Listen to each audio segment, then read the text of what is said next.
Hi, welcome to the Elle Russ Show, where I deliver content intended to inspire, educate, and motivate. Engage with me online at elleruss.com and on social media. Enjoy the show. Hey everyone, just a quick 1-minute announcement to let you know about my virtual courses and free masterclasses. I have courses and free masterclasses based on both of my books. I have the Ultimate Thyroid Course.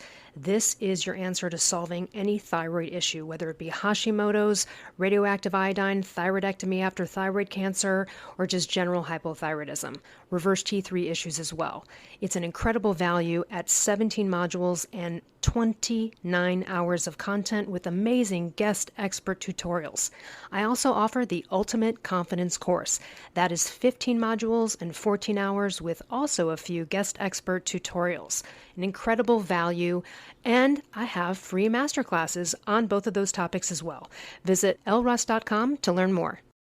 All right, everybody. New York Times bestselling author, one of my mentors of 10 years, one of my favorite people in the health space, my buddy, and also the current new publisher of the Paleo Thyroid Solution, Brad Kearns. Elle Russ, back at you, one of my favorites. And I will say, for public consumption right now, you have been podcasting for so long. And years ago, I said, girl, this is your natural calling in life. Your interview style is fantastic. You got to do your own show. You could just call it the Elle Russ Show or something like that. And okay, it took a few years. Took a few different appearances on different shows, but it's so cool that you're now able to shape your own programming and get out there and promote the things that you're doing, like the wonderful Paleo Thyroid Solution course. And so, good job. I'm glad to be part of the Elle Russ Show. If you need a lingo, I'll a jingle. I'll sing it again. Yeah. Also, Brad has a great podcast called the B.rad podcast. B.rad podcast. I love it. B.rad. Very California of you. Super rad, radical. Valley style. Yep.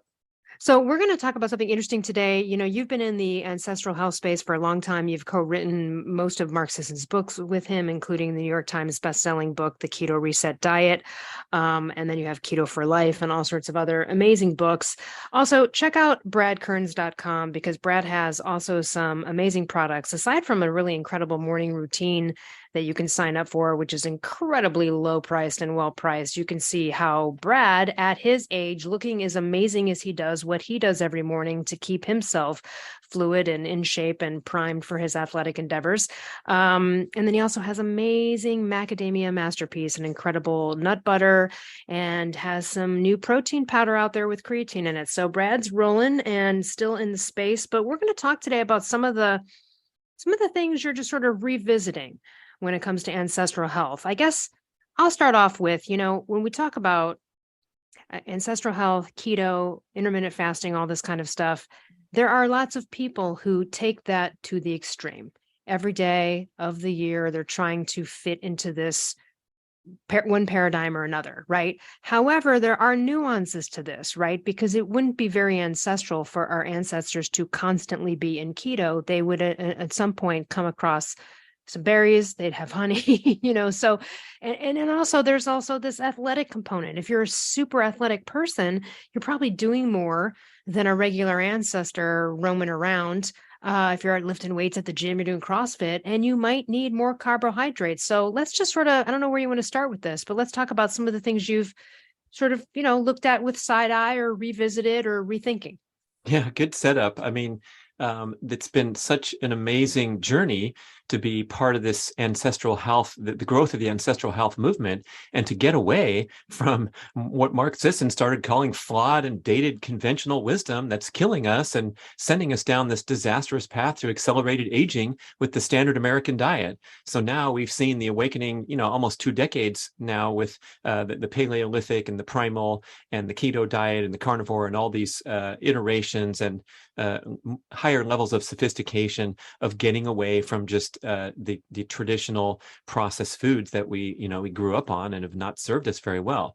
So all that has been tremendous, wonderful progress. But just as you mentioned, when people get really deep into health optimization it can easily become overly stressful. And we're not just talking about the psychological stress of, going on a trip and you can't find the right food. And so you're upset about that, but actual, physically to the body, when we go deep into practices such as intermittent fasting, ketogenic eating, carb restriction, time restricted feeding, and then we try to lead this hectic, high stress modern life, that's when we can get into trouble. And I've been rethinking things because right now at age 57, I am completely focused on performance and recovery. And I believe that is going to be my most sure path to longevity and health span.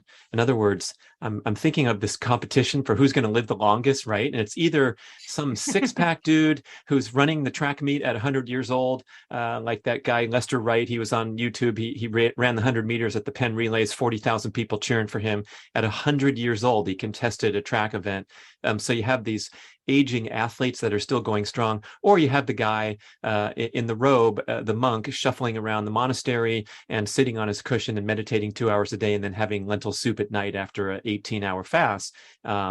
That guy might live a long time too, but I'm all about performance and recovery. There's so many people that are echoing sort of a similar idea. I love the one-liner from your and my friend Rob Wolf, where he says, look, if you want to live longer, lift more weights and eat more protein.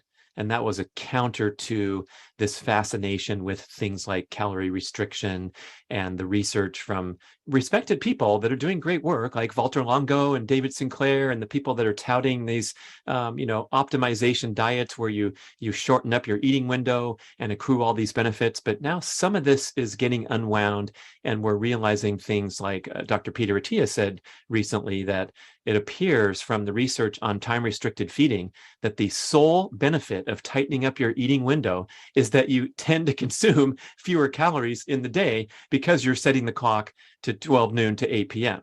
Now, we have unfettered access to indulgent foods in modern life today. And this has been a big, fat, giant public health disaster of epic scale. No volcano or tornado or anything has rivaled the consumption of processed food to tank the population, longevity, health span, and escaping from the disease patterns. So anything that we do to escape from this unfettered access to indulgent food every day with the click of a button and strolling the grocery store aisles and all that crap, it's going to be a huge win in terms of your health and longevity as well.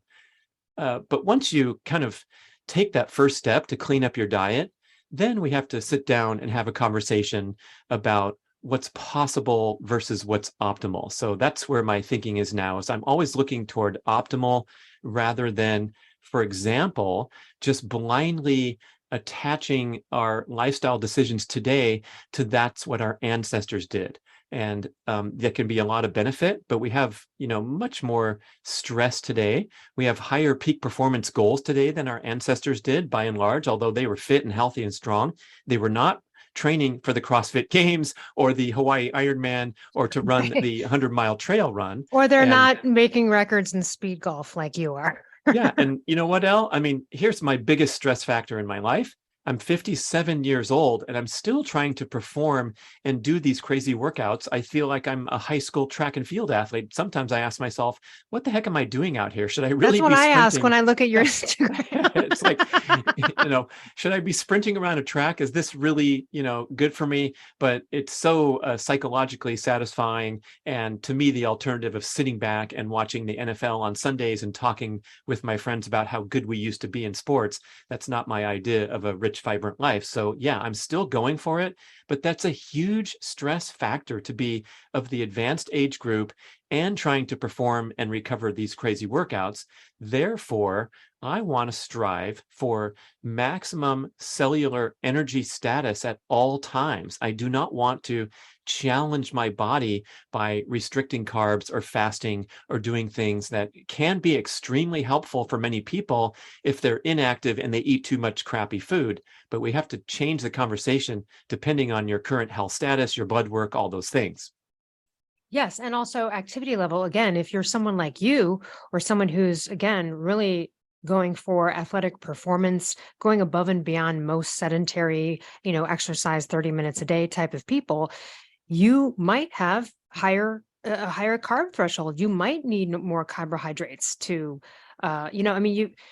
there are people, there's weightlifters, right? Louis Villasenor and other people who've been keto for a very long time and they're doing well and that's good for them. But also there's that other element of, so for the keto diet anyway, I have to do it modified because high amounts of saturated fat isn't so great with me and my genetic components that came up, right? So not only do I have to just sort of switch up the fats a little bit more, right? Because sometimes when people go keto or they go paleo, a lot of this stuff is coconut, MCT oil. They're hearing all about this bulletproof coffee. They put 2 tablespoons of butter and there's like 400 calories of fat in their coffee every morning. Like that's not optimal either unless you're a really efficient athlete of some kind, right? So I think people just go to an extreme when it maybe is not matching their athletic level.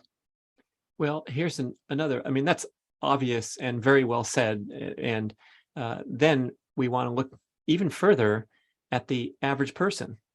So I would contend that this average person who's locked in a adverse lifestyle practices such as too much sitting and stillness and sitting in front of the screen, and then that access to indulgent foods and overeating and all those kind of things, I would suggest that if they made an effort to consume more nutritious foods, more, higher quantities of the good stuff, it might very well crowd out those evening Ben and Jerry's habits and the reaching into the bag of potato chips and finishing the bag, which are all signs of diminished cellular energy production, leading to depletion, exhaustion, burnout, and intense cravings for quick energy processed foods. And so if you set yourself up by making sure that you have a nutritious whole foods diet, this will prompt you to be more active and to get up out of the chair and kind of trot down the hall to go get another stack of Post-it notes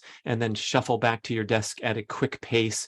And you're tapping your foot while you're talking on the phone, and you're doing all those high energy behaviors that are validated to increase metabolic rate and get you into a better metabolic function than feeling tired and sluggish and then consuming more processed foods to maintain your energy. So we have like a catch-22 here where, yes, you need to get off your ass and be more active, average lazy American or Western citizen. However, how do you do that? First, it's cleaning up your diet, getting access to nutritious foods, and prompting more activity because you're well fueled. So how have you changed your daily routine with food or carb consumption based on how you were before? You're not intermittent fasting, you're waking up. Like what have you switched up for yourself? Yeah, I was really inspired by this guy, Jay Feldman, Energy Balance Podcast, who was talking earlier this year, 2022. And he gave some one-liners that really slapped me in the face. One of them was, he said, let's face it, fasting, keto, carb restriction, time-restricted feeding, these turn on stress hormones. And that is, in fact, the mechanism by which the desired benefits are realized. In other words, it's the stress response that gives you these vaunted health benefits that you hear about with keto, the anti-inflammatory, the immune boosting. And when you're fasted, your brain works better and your cell repair, your autophagy, and all these things kick into gear, and it's wonderful. But we have to recognize that these are stress mechanisms in the body, survival mechanisms, where if you don't eat, for example, you are going to spike levels of cortisol, adrenaline, and glucagon to mobilize energy from storage. So you're going to be burning glycogen, fatty acids, making ketones if necessary, and all those things deliver the health benefits, quite validated. I mean, Sisson and I have been writing details in books for many years, so it's not that we're throwing out anything, all this respected science and user experience. However, is there nuances, like you said at the outset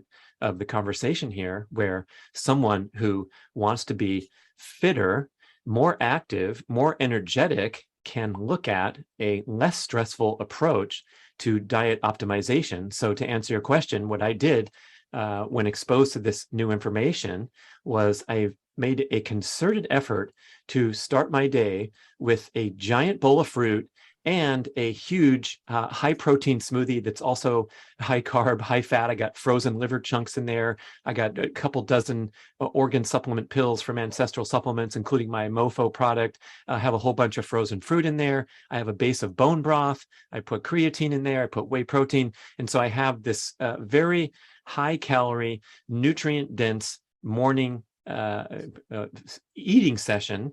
And then I go about my day like I always have. And prior to that, Are you hungry though when you have it? am I hungry? Interesting question. Guess what? I've made it so that now I feel hungry in the morning.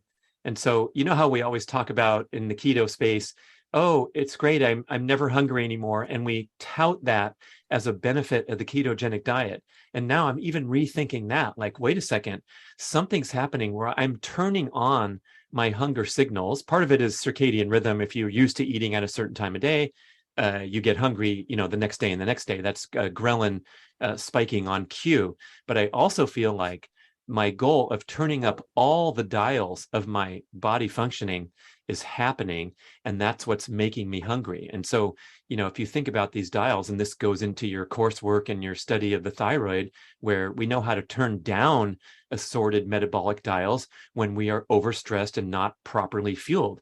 The most prominent example is sex drive, and where you see the elite female athletes when their body fat gets under 10% and they lose their menstruation. So they turn off their reproductive fitness, which, by the way, whether you want kids or not, that's our primary biological drive as humans, is reproductive success. So when your libido is down for some lifestyle behavior that you're engaging in, you have a very serious problem with your health and with your overall level of functioning. So, well, and also I'll bring this up because we've talked about it publicly before, but back in the day when you're doing the keto thing, your appetite was so satiated, but you were also doing some speed golf. So you were possibly overdoing the exercise a little bit for the amount of calories you were taking in. And at the time your testosterone had dropped, but then you ate more, switched it up, and then they went right back up. Oh, for sure. Yeah. I mean, you can turn the corner and, improve your health, energy, vitality in a matter of days of cleaning up your diet, or in my case, toning down my exercise output, which was too extreme, and then increasing my intake of healthy, nutritious foods, and maybe pulling away from things like fasting, because it's not appropriate for me to do that when I look at my blood work, my body composition, and my peak performance athletic goals. And again, back to fasting, for example. There's so many wonderful benefits that people experience when they fast until midday instead of eat a shitty, high-carb, all-American processed foods breakfast. But that is not a direct benefit of fasting. And Jay Feldman gave a great quip here when he said, if you claim to feel better skipping breakfast versus eating breakfast, we need to take a close look at what you're eating for breakfast. And so now I'm in the camp of reflecting and saying, what if I ate a really nice, nutritious, easy to digest breakfast to fuel my busy day and help my performance and my recovery from what I've been doing previously, even on an off day, right? Like people say, hey, why don't you fast on your off days and then eat more carbs when you're doing big workouts? Okay, that's fine. But what about the day after a big workout? Maybe that's the day when I can devote energy toward digestion, and then I go and consume a lot of good, nutritious calories in the name of recovery. I see where we're going with that. Have you noticed any crazy big differences since switching things up for yourself? I can't even think about having a morning meal because I hate eating in the morning. I do. But then again, I think I probably eat a little bit maybe later than some people. And could I technically make it so that I was hungry in the morning? Sure. I just do like to work out fasted. But instead of continuing to fast after that, I'll do a little something. I'll have a little protein. I might even have a green juice or something with some collagen in it. I'll do a little something where I won't wait hours and hours, even though I could if I had to, because I'm fat adapted. But I hear you on that. I'm doing it for the purposes of all right, well, I want to build some muscle and, do some other stuff. So, put your whey protein powder in some green juice, shake it up, maybe have a little bite of leftover salmon or something. But I still hate the idea of having anything like being the feeling of being full. But I don't mind that feeling later in the day. You know what I mean? Yeah, I mean, you've made several good points here, and one of them is like you're ensuring that on a day-to-day basis you're meeting your protein requirements, and nothing's more important than that. By far more important than, let's say, you need to eat this many grams of fat or this many grams of carbs. So if you get your protein needs met on a long-term basis, you're not going to tear your body down and turn down these important hormonal functions because your life is too stressful. So if you decide that you feel better doing the morning workout fasted, and this is a big important you've done the hard work over years and years to become metabolically flexible and fat adapted, so that a fasted period in the morning is not very stressful to you, or arguably not stressful at all. This was Sisson's great comeback when I hit him with all these new insights and reflections. What were the Sisson comebacks? He just said, look, it's not that stressful for me to fast, go slam in the gym, a tough workout, fast some more, and then sit down to my lunch of a big old steak and whatever else he's choosing to eat. And so he's, built the metabolic machinery to be highly efficient, and it's no trouble. And I totally respect that point of view. And that's me as well. I've done the hard work. I'm highly fat adapted. I can fast for 24 hours, no problem, and throw down a good workout somewhere in there. However, again, back to this question of like, I want to go from level 8 to level 9. Oh, excuse me. I don't even know if I'm at level 8. I might be at level 5 and I want to go to level 7. And it's a really great way to look at things, because when we start to form fixed and rigid beliefs that like, this is the bomb, I am on the program now, I'm going to tell everybody to do my fasted morning, and then at 11:30 a.m. precisely is when I mix my green juice and my whey protein. Okay, that's great that you're enthusiastic, but I've been really careful over the years to not engage in heavy-handed dogma and make strong, sweeping conclusions that what I'm doing is the best. So I'm always trying to be open to new information and to experiment and refine and optimize. So, in the last 5 months, when I've embarked upon this experiment to consume way more calories, especially more carbs, something interesting has happened, which is I weigh the exact same. My body composition is as good or better than when I started. And, I'm high score. Everything looks good in those categories. Same with my blood work. So what's happening with this additional 500 or 600 or 700 calories a day that I'm eating on purpose when it's not going to body fat? And you could make a strong argument that I am turning up a bunch of important metabolic and hormonal dials in order to be the best that I can be. And that would be libido. That would be muscle repair and recovery. That would be muscle growth and, improved fitness. And of course, being able to perform and recover better at workouts.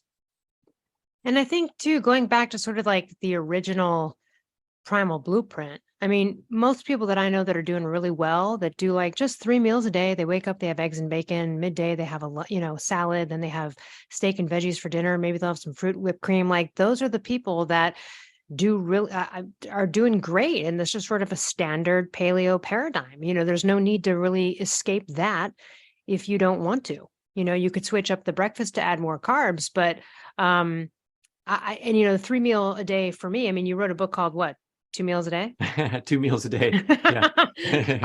I'm kind of more of the 2 meal a day person, but I'll still honor it though. Like sometimes, if I get woken up in the middle of the night by like coyotes or something, and I'm like, I live in the mountains and I'm like up at, 4 a.m. and I'm like, oh man, if I'm hungry by 11, even though I normally wouldn't eat at that time, I'll still honor it. Nice.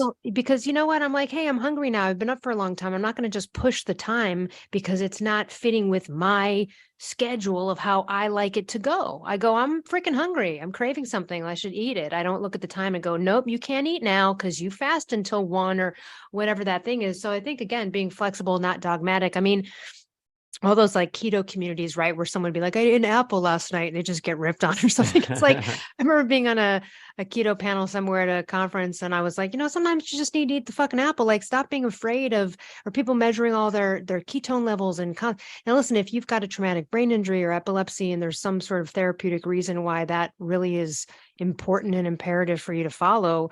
I get that, but I do like the switching it up. And I think that that is more ancestral, right? They would have maybe come across something and went to town for 2 weeks on mass carbs, and then maybe not had any for a week, and then maybe found something again. And right. But and then also, I guess it depends on like where you're from too, right? Like what are your genetic components? Mm. Yeah, that's well said. And it comes to mind another benefit of getting into a restrictive mindset and behavior patterns is that you're taking control back of your life. And that's a huge element here of our modern relationship with food, which has become a real disaster and has oozed over into, of course, eating disorders being the most extreme example, but almost all of us have had or have a disordered relationship with food because we have constant access to all this processed indulgent food. And so any step that you can take to lock down and say, that's it, I'm not eating anything until 12 noon as my new behavior pattern, so that I can prove to myself that I'm in control, that I can function okay without food. I don't have to have these unhealthy emotional ties or insecurities related to like when I was a triathlete, I was panicked if I missed a meal because I'd feel tired and hungry because I was training so hard. And so I'd always pack like huge loads of snacks and different foods whenever I traveled around. I had a whole miniature bag inside a bigger bag that was peanut butter jars and trail mix and little crackers and energy bars and things like that. So when we can escape from these unhealthy associations with food by taking control, again, that's another positive benefit, but you can't count that as a direct benefit of fasting until 12 noon, nor can you say that the body has this wonderful renewal effect by tightening up your eating window, because the research is just not showing that.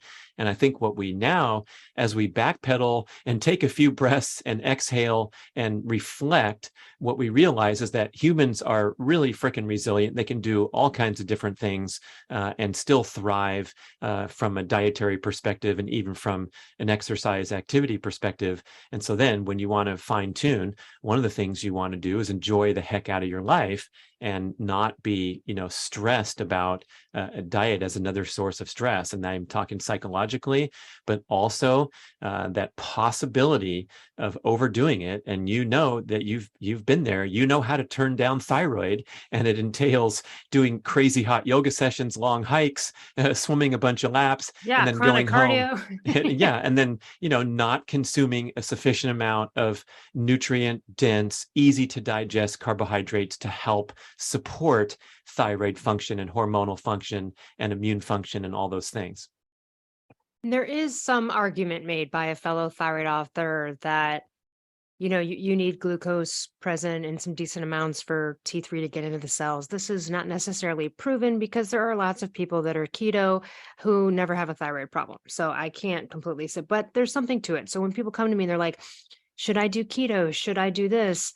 I'm like, no, just live a normal ancestral, paradigm. And if that's 2 to 3 meals a day, great. If it works for you to try it down the road once you get better, sure. If you don't feel like eating in the morning, then, maybe it's a little bit of honey in the coffee or a little bit of glucose, like a little bit of something. But again, on the other side, there's plenty of people who've never had a thyroid problem their entire life, and they're ketogenic and have been for many years. So it's hard to say. Then there's, is her name Elisa Vitti? She wrote a book for women about like how to carb cycle with your cycle, like that, I forget exactly the components of it, but it's like, okay, in this phase, from ovulation until menstruation, you want to do weights and add carbs, right? Or in the first part, you want to do the more of the cardio stuff. And she sort of broke it down via, and women are different too, and women are not researched when it comes to health. I would say this though, you are 57. You're still trying to like be in the Olympics. Like, what's happening? What's your what is your new fitness goal? You already like achieved Guinness Book of World Record. So I'm on track. Like, what are you trying to do, man? Yeah, because I want to come back to my hometown of Los Angeles 2028 Olympics. All I need is a country that'll take me as this old man in the high jump. But yeah, it is fun to continually set goals and have something that gives me a little edge, get the competitive juices flowing, and gets me out of bed and focused every day on something. And of course, I had that in my youth when I was a professional athlete, but I think we all deserve to have, that magic floating around in life where you really care about something and you have a tremendous passion for the journey. It doesn't have to be, some big event where you're the badass and everyone's going to watch you. I already lived that phase of my life when I was a professional competitor, and it seemed really serious, and I got really stuck on myself and what place I got in the race and whether I got on the magazine cover and all that great stuff. And so today I'm doing fun stuff that matter mostly to me.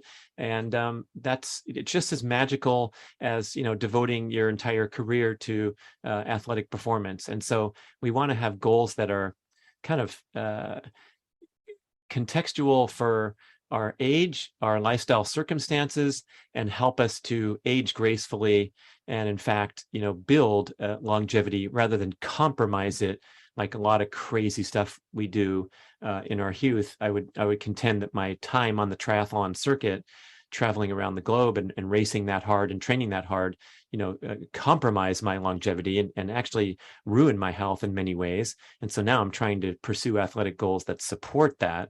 And so they're recalibrated to not being out there training all day long and eating massive amounts of carbs and, just kind of going through that phase, which is a good little stint in life, but you definitely need to move on from those phases. Okay, but you're like a beast. There's this hike near my house. It's that Chasebro hike, right? You know it. Sure. And I remember I was telling you one time, I was like, oh yeah, I hiked this loop or whatever. And it's like an 8 mile, I don't know, it's like an 8 mile loop or something. Or and you just threw out casually one day, you're like, oh yeah, I used to jog that in the mornings. And I'm like, what? I could never jog that thing. Like I would drop dead on it. So you are definitely at a level that most people aren't. What is your current, like, how much time are you exercising per day? I'm imagining it's more than most. Well, again, we're comparing to the most pathetic, inactive, Yes. sickest, fattest population in the history of humanity. So I was doing an Instagram post last year when I got a really good blood result for my testosterone. It was 1,008, which is like off the charts. Even for a younger person, anything over 1,000 is superior. And for 55 to 59, I was patting myself on the back. But then as I was finishing the post, I'm realizing, like, wait a second, who am I comparing to? Is the average 55 to 59 modern citizen is in pathetic shape and most likely has a spare tire. And Yes. that's, known to tank testosterone and mess with our inflammatory and sex hormones. So it's like, if I'm not in the 95th percentile, I'm going to consider that to be a major ass problem rather than this big celebration that I'm, high on the range. And so we definitely want to make sure that we don't just succumb or regress back to the mean, because the mean is so unimpressive these days. So yeah, I'm definitely carrying the torch mainly for myself and trying to, be the best that I can be. And I'm not terribly worried about how I stack up to the competition, unless they're faster than me. And then I'm really worried about it. I love it. This competitive nature is just in there. Let's talk about your morning routine. Yeah. So you asked me how much exercise am I doing today? Yes. And back when I was training for triathlons, of course, that was, the centerpiece of my career and my life. So I was training many, many hours, and I have no desire to do anything remotely resembling that today. And when I left my endurance endeavors behind a couple decades ago, that's when I had the wonderful awakening, of course, inspired by Sisson and the primal approach, where I realized just because I was an endurance machine and could ride my bike all day through the mountains and go past your house and wave and continue on Mulholland for 27 more miles and then fly back down the coast highway and put in my 80-mile ride for the day, that's all fine and dandy, but that is a tiny slice of the pie representing your overall fitness competency. And that's when I realized that I was kind of sorry ass in many ways, except for being this extreme endurance machine that could swim in a straight line, bicycle in a straight line, and run in a straight line at a high speed for a long time. And so that's when I realized, hey, maybe getting good at doing pull-ups I used to think that an entire workout was one set of 12 pull-ups. And if I did that, I had done my strength training for the day, because I didn't have any further perspective or desire to put more energy into that. So then I started to turn my attention to things like sprinting. I love the sport of high jumping, strength training, and building this broad-based functional fitness competency that represents the essence of, living a healthy, strong, vibrant, active life. But what really started, Elle, was after I retired from competition. I soon had a family, and I was coaching my kids in sports like soccer, basketball, and track. And so I really turned my competitive juices over to dominating these poor little kids at soccer practice, basketball practice, and track practice. And it was fun because I wanted to be a participatory coach. I wasn't some guy with the whistle and the clipboard yelling at the kids to hustle. I was in there, and I put on the red shirt to represent the defense, and I would play hard. I was taught this by another dad who had kids older than mine. He goes, don't let up. Teach them how to be competitive. Teach them how to stay focused. Teach them how to lose. Teach them how to win. You go in there and you bring the heat, man. I'm like, that's great advice. So I would be like scoring at will against these poor 8-year-old soccer players, and, raising my hands in the air like I scored another goal and won in the last minute of the practice scrimmage.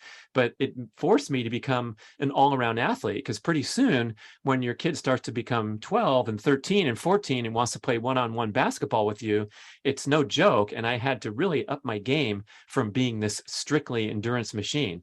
So that foray into a variety of sports, especially track and field, where I was coaching high jump, and then realized that because I could still do it at the age of 50 and 55 and 57, I actually rank highly on the Masters track rankings, because there's not many people still doing it. So I jumped 5'1" this year. I'm almost getting up to your head. If you want to stand under the bar pretty soon. You could jump over me. Yeah, almost. But it was ranked number 1 in the US. Now it's like 3 or 4 in the US. So that's kind of exciting to say, hey, I'm a ranked athlete. I still count, although the attrition factor is such a big deal. It gives me something to shoot for.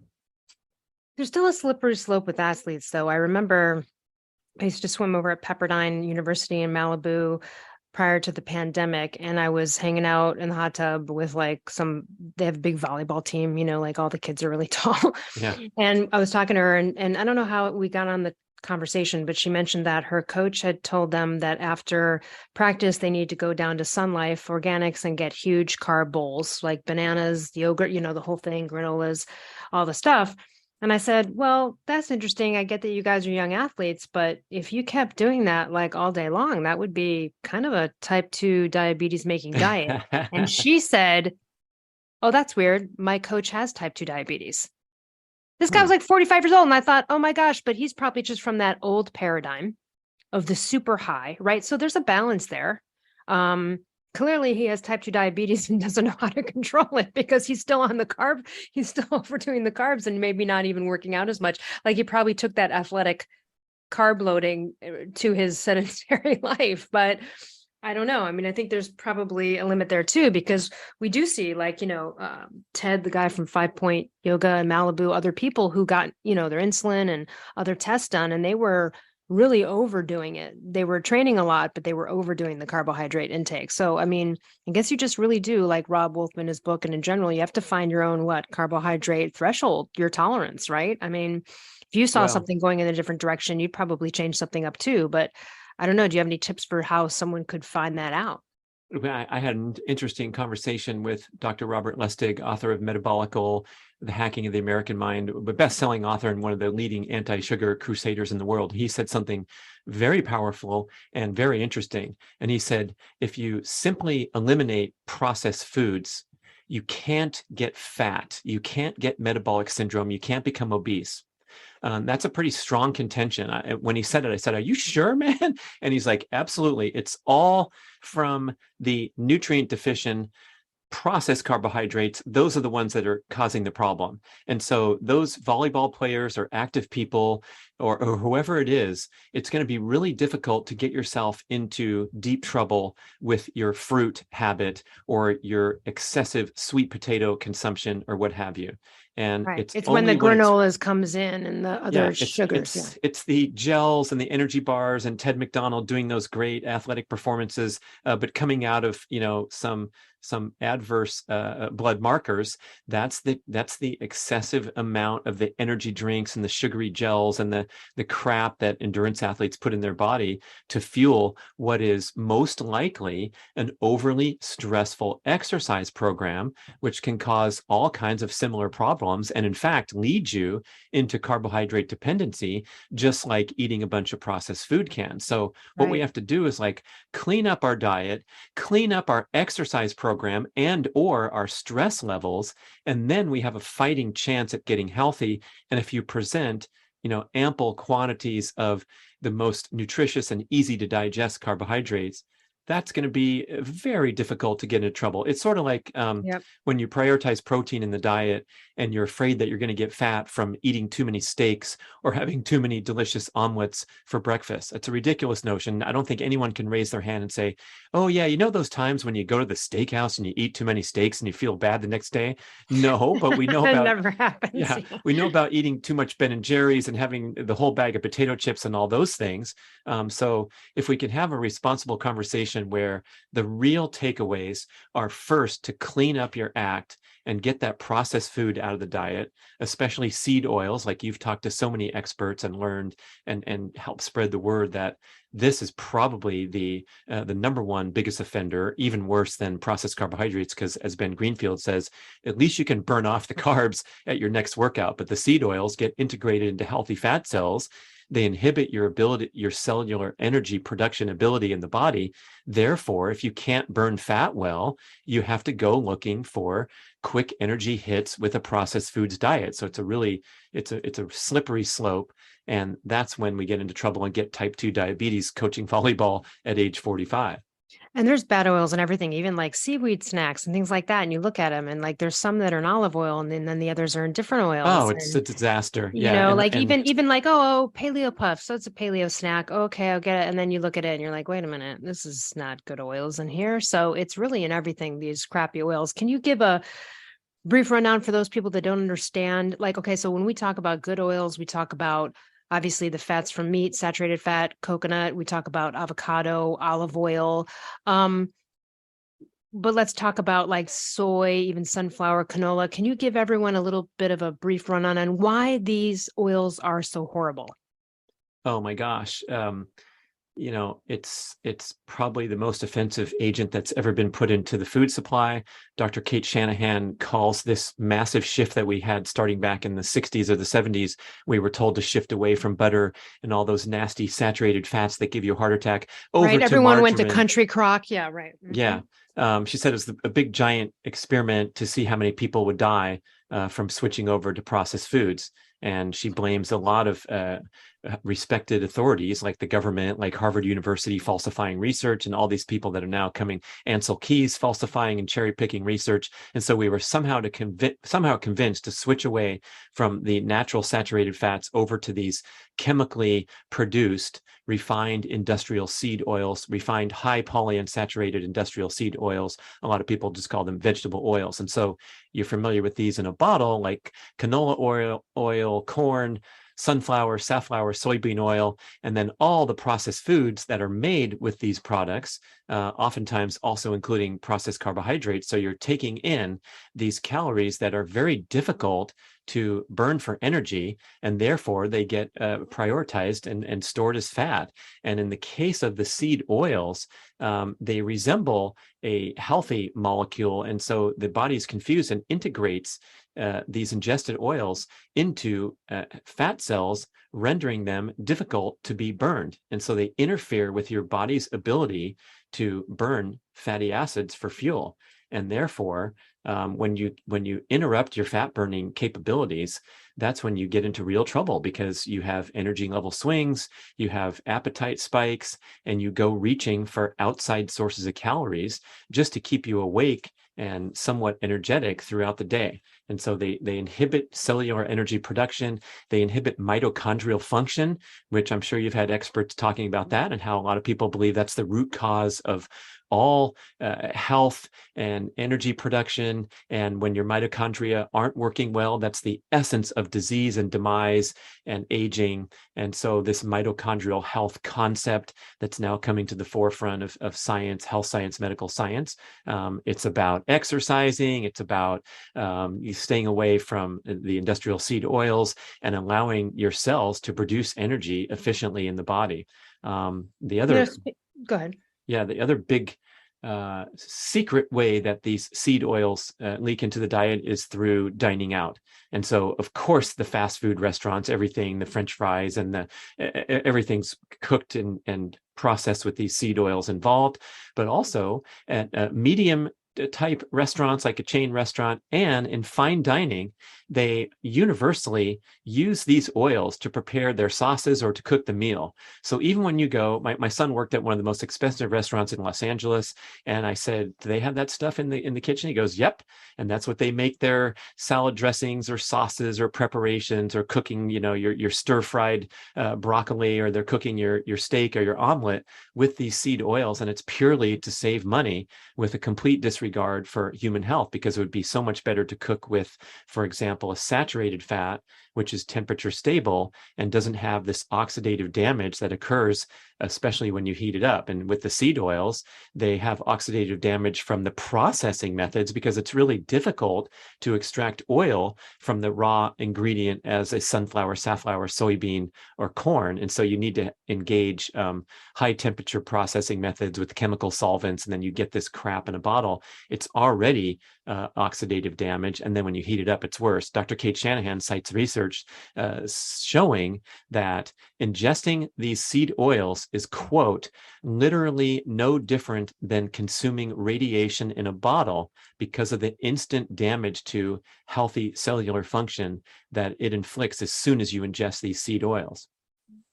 Okay, so that brings me to not too long ago, I was really craving like your traditional fish and chips, like the British pub fish and chips. So I was figuring out a gluten-free recipe for this. And then I learned that the traditional way to do this is to fry it in beef tallow. Well, no one would do that now. If you went anywhere to get fish and chips, they're using all the crappy oils because it's cheaper, right? And and also, like, we used to know, like McDonald's used to cook their stuff in beef tallow, their fries and things like that.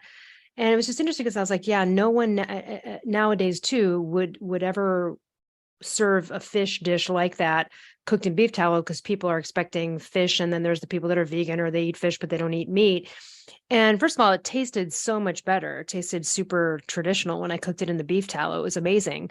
But like you said, yeah, they're just cutting corners for that. When you are at a restaurant and you want them to cook up a steak, I mean, I guess you could always ask, hey, can you please, fry this in butter or coconut oil or something? And you can try to request that.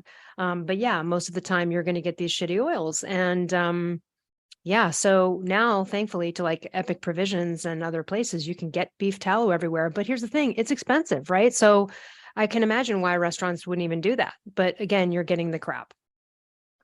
Yeah, I mean, shame on a fine restaurant, because they're already charging you $38 for your steak. So it's, the affordability thing is a joke. And it's just sort of, I don't think people care enough, or they're not aware of the research. And in the case of like Whole Foods markets, they spend so much time and energy building their brand to make you feel comfortable that they've done all the hard work for you, and scrutinize that they only serve the healthiest products and sell the healthiest products. But they have canola oil all over their store, including the hot bar and the prepared meals that they sell for a lot of money. And then they sell the bottled oils on the shelf, and it's organic canola oil or something to that effect, where they still are answering to their audience, but it's pretty irresponsible with the mounting evidence that this stuff is a disaster. Yes, the dressings at the salad bar are not great. Yeah. And the reason I'm calling out Whole Foods is like, they go out of their way to say, hey, come in and shop with us. We're better and we care about your health. Where, the other chain grocery stores, it's like, hey, this is a free for all, man. We're not promising anything except for if you need a bottle of crappy mayonnaise, it's right here for a cheap price. But when you are lured and deceived into consuming something that you're told is healthy, that's where I mean, that's what, a lot of our life's work represents, is like countering this messaging that's been flawed and dated and led to all kinds of health problems for society. Oh, the seed oils are so disgusting. All right. Hope you have a little bit more time here. I do want to talk about this morning routine that everybody can adopt and sign up for.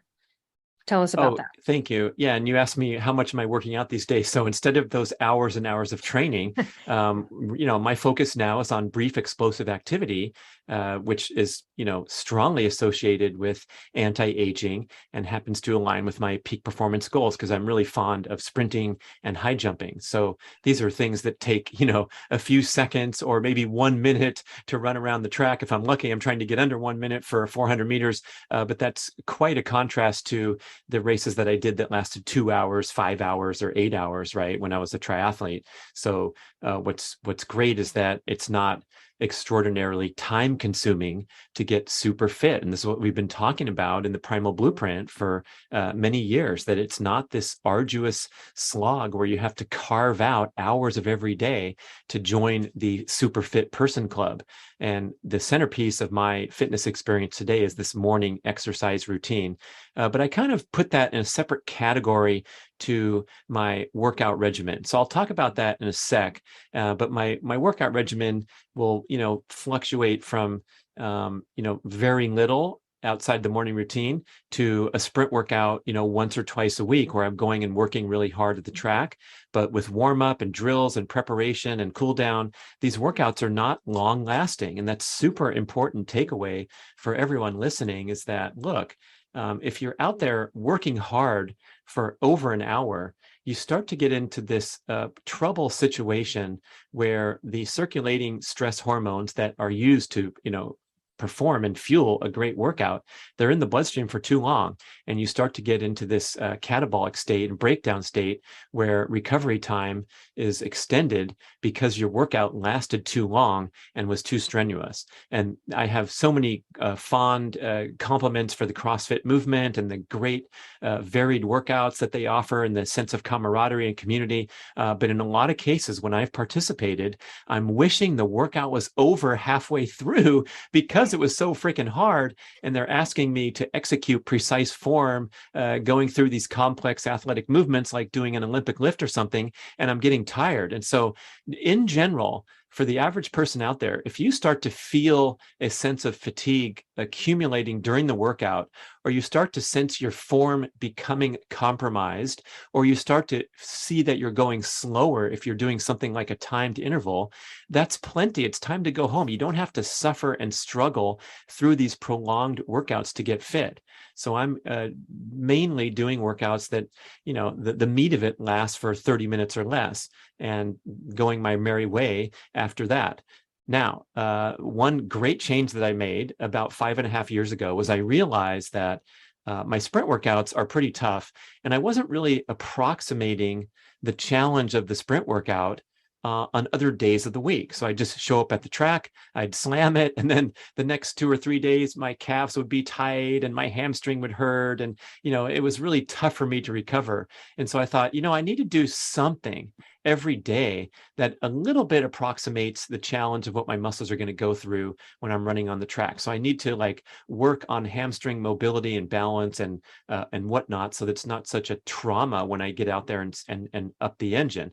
And so I developed this simple little morning exercise routine where I swing my legs in the air and I do some core work and I do a couple of yoga stretches. And it started out as a really easy 12-minute sequence where I did this, and this, and then I got up and went about my busy day. But what happened was I started to really enjoy and appreciate starting my day with this deliberate ritual, rather than, for example, reaching for my phone and getting into the scrolling behavior, which it's very difficult to extricate from.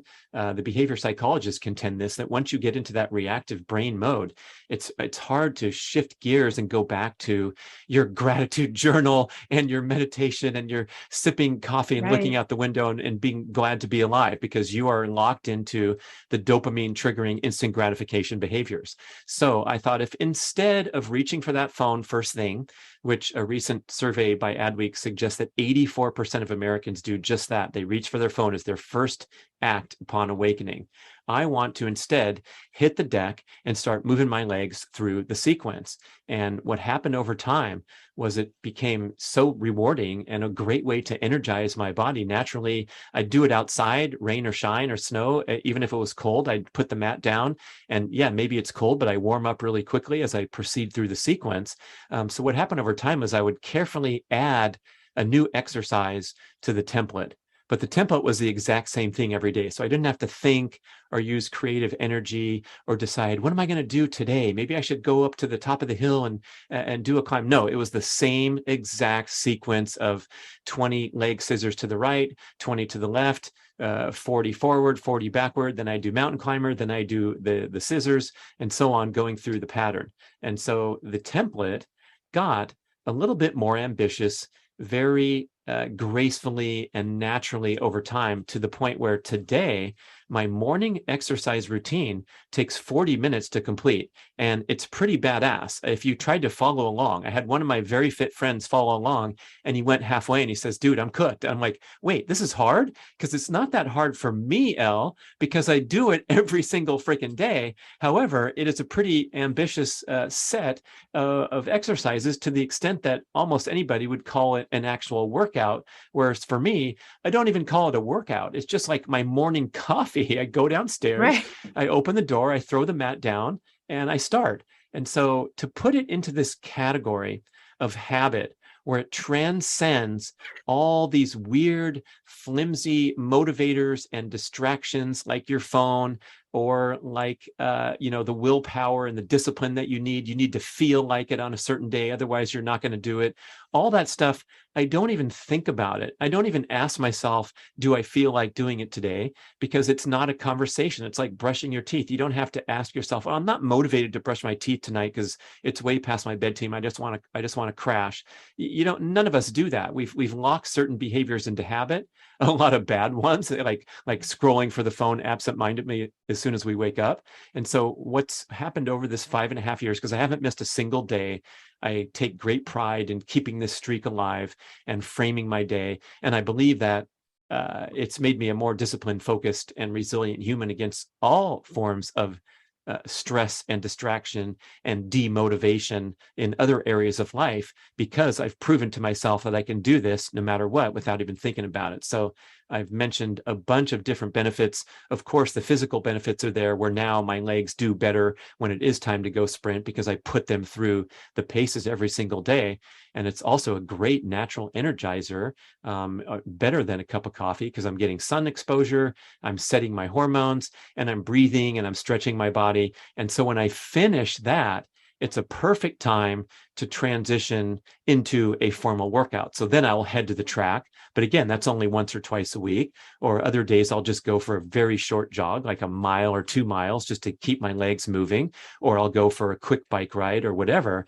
But it's not this huge time. Fitness is not this huge time-consuming thing that I have to carefully plan and sacrifice other opportunities in order to remain fit. And I'll put the link in the show notes, but everyone can go to bradkearns.com and check out and adopt your morning routine and have you there doing it with you daily. Yeah. And the thing is, I'm boasting about my amazing 40-minute routine, but the key here is that you have to start really, really slowly. James Clear, Atomic Habits, #1 best-selling book in the world right now. He talks about these baby steps that you take so that you can for sure be successful with a habit formation.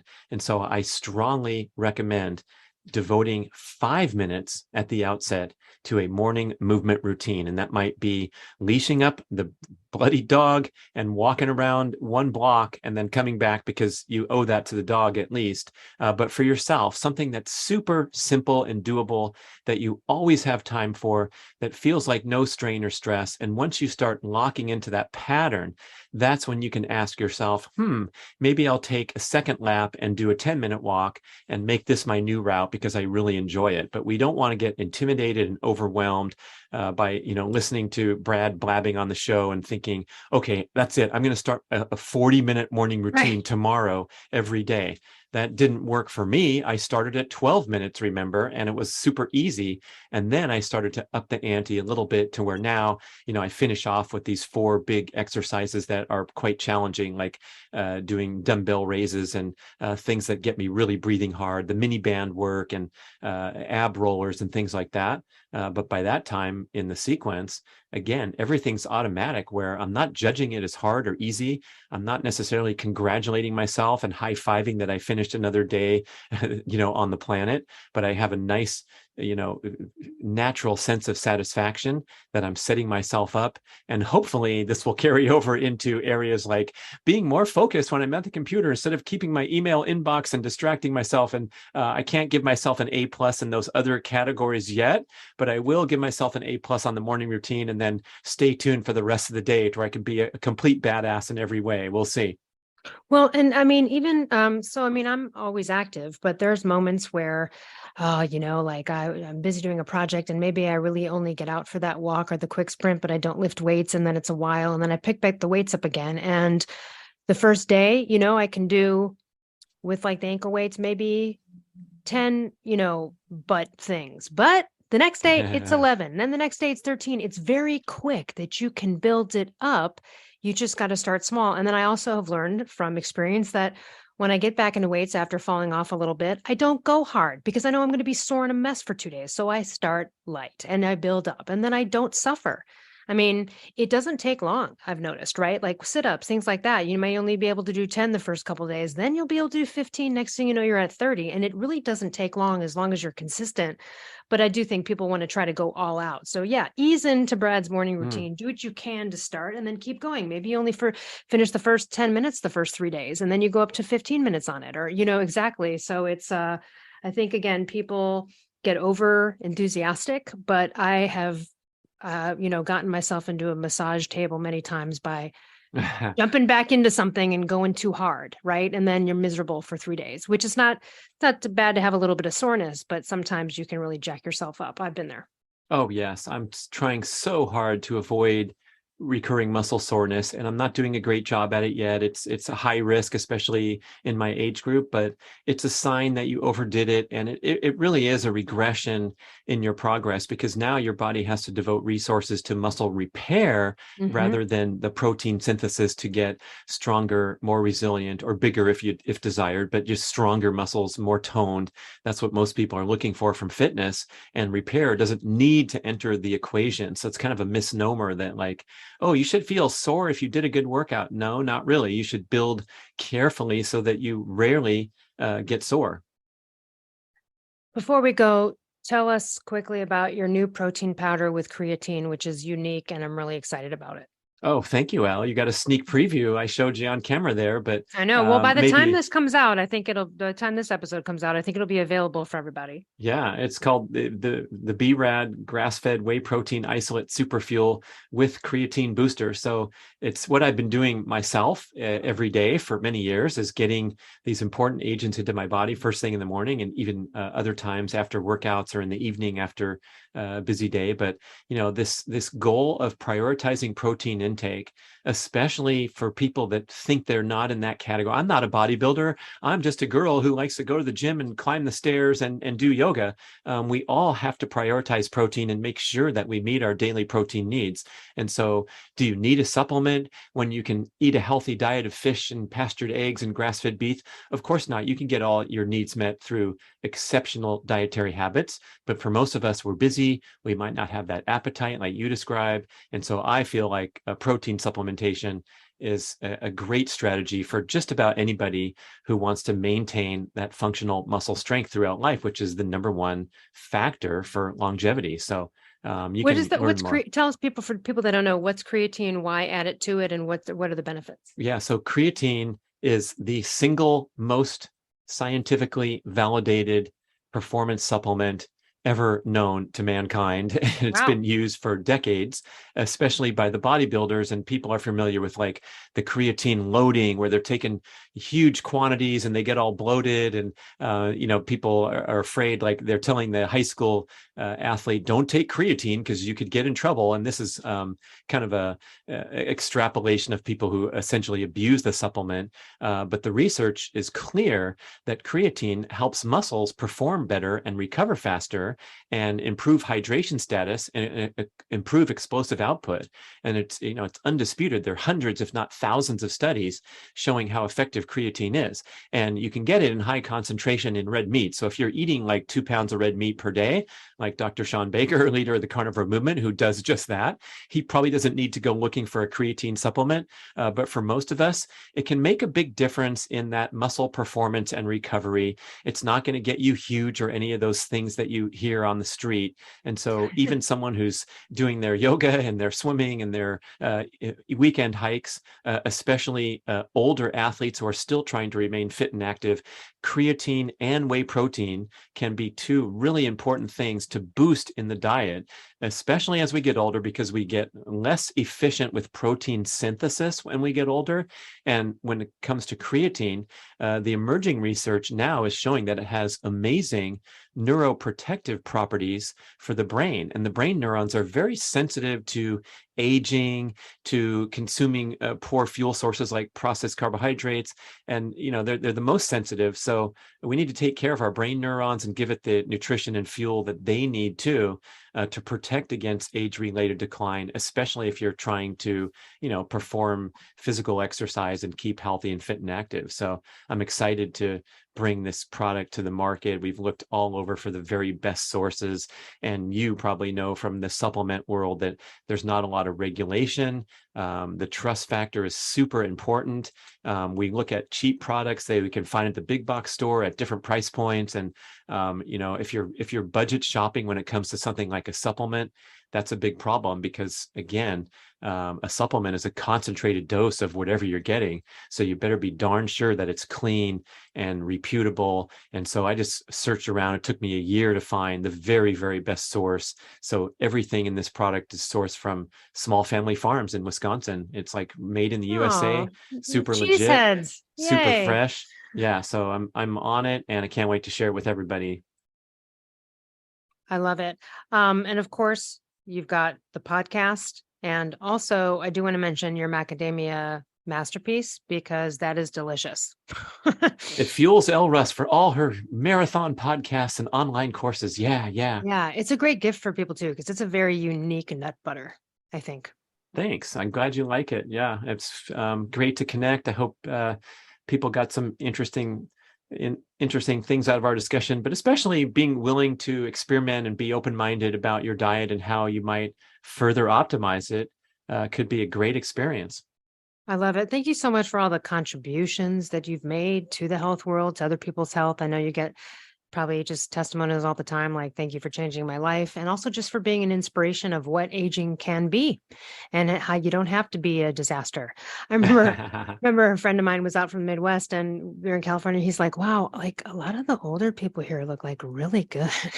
It's like, yeah, well, we're sort of, we got the fresh air, the sunshine. We have more availability to be active outdoors. It's sort of part of the California thing. And I feel like you and Mark are just continual examples of the poster for what aging should be.